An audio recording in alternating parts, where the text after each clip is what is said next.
United South Broadway Corporation, promoting community building, youth development, fair housing, and fair lending in New Mexico since 1986.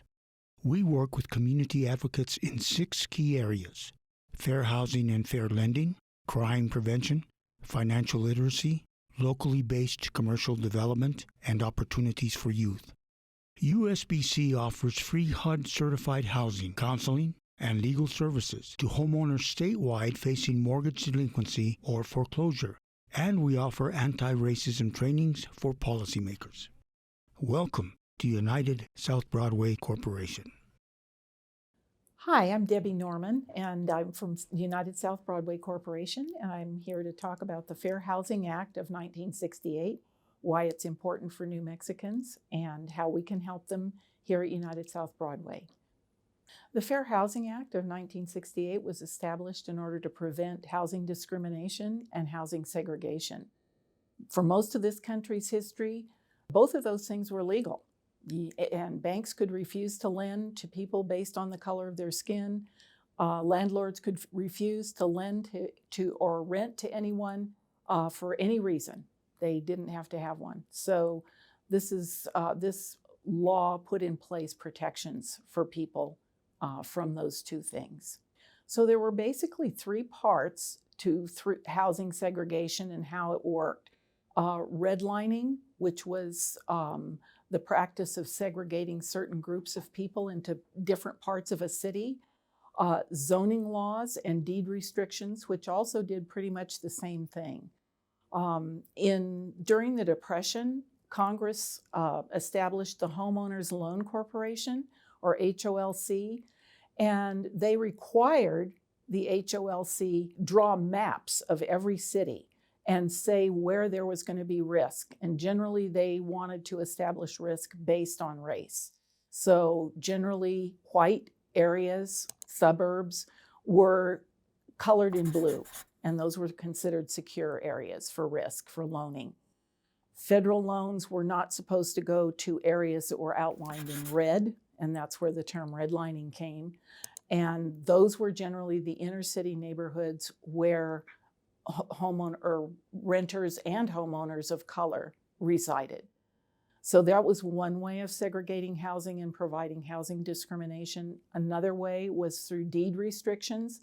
So even here in Albuquerque, there are whole neighborhoods where the home deeds, if people took them out and looked at them, it would specifically say this parcel is not to be sold to anyone of the African race or the Asian race, or they were very specific about where people could live. And a lot of those deed restrictions are still in the deeds. They're still there if you look at them, but they're not enforceable, of course. And then the third way was through zoning laws.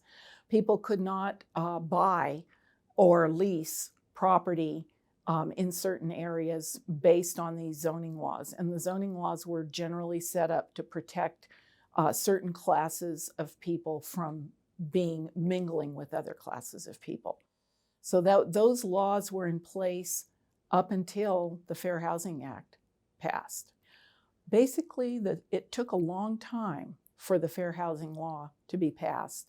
And people really resisted the idea that they could not sell their property to whoever they wanted to. They did not feel they should be restricted. And this was a very strong feeling throughout the nation. Congress was presented with laws for decades and policies. And finally, in 1966, the Fair Housing Act was written. But Congress stalled on it for 2 years, and what finally changed things was an event that shocked the conscience of the nation, and that was the assassination of Reverend Martin Luther King Jr. And he was assassinated on April 4th, 1968, and 1 week later, after all of this time stalling on this act, 1 week later, April 11th, 1968, the act did pass, and it became law. And the Fair Housing Act is wonderful because it does protect a wide variety of people from discrimination, not only on the basis of race, also skin color, national origin, a person's religion, whether or not they have a disability, gender or sex, and also their familial status, whether they have children or not. So let me give some examples of how these protections work on all those 7 classes. For example, in the basis of race, say that somebody is looking for an apartment from one of these protected classes, and the landlord tells them, "I'm sorry, that apartment's rented." Okay, then somebody has a different orientation, maybe they're of a different sex, they're of a different religion, they're from another class. They go and ask for the apartment, and the landlord says, "Oh, sure, here's the key. It's yours." That could be discrimination. There might be an explanation for it, but if there's a pattern like that, then it's most likely discrimination, and that would allow somebody to file a complaint under the Fair Housing Act. So what does a person do when they feel that they've been discriminated against in one of these ways? First of all, it's not always really clear to a lot of people whether they've been discriminated against or not.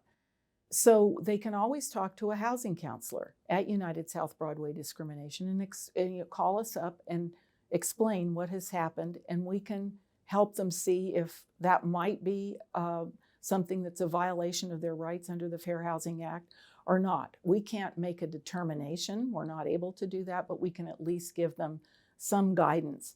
For example, people come to us and say, I think I've been discriminated against. My apartment is full of mold, and the landlord never does anything about it. And what we'll explain to them is if the landlord is cleaning up other people's units who are different from you in some way, but you alone are being told, no, we can't do anything about it, that could be discrimination under the Fair Housing Act. If the landlord just lets the whole place turn to mold, well, that's something for the city or the county to do something about, but that would not be a fair housing violation necessarily. And a housing counselor can explain these things to a person. A person can file a complaint regardless of whether they don't have to have proof that it's a violation. They can file a complaint anyway with the Housing and Urban Development Department, with HUD. And we can help, a housing counselor can help with that filing. We can help them with the paperwork and explain what they need to do. So at United South Broadway, we believe that fair housing is a human right. It determines where people work, it determines where their children go to school, determines what kind of community they live in, it determines their access to transportation and to all the amenities of life that people want to enjoy. And it has lasting effects on families. And therefore, we feel it's not simply a matter of law, it's a matter of our humanity.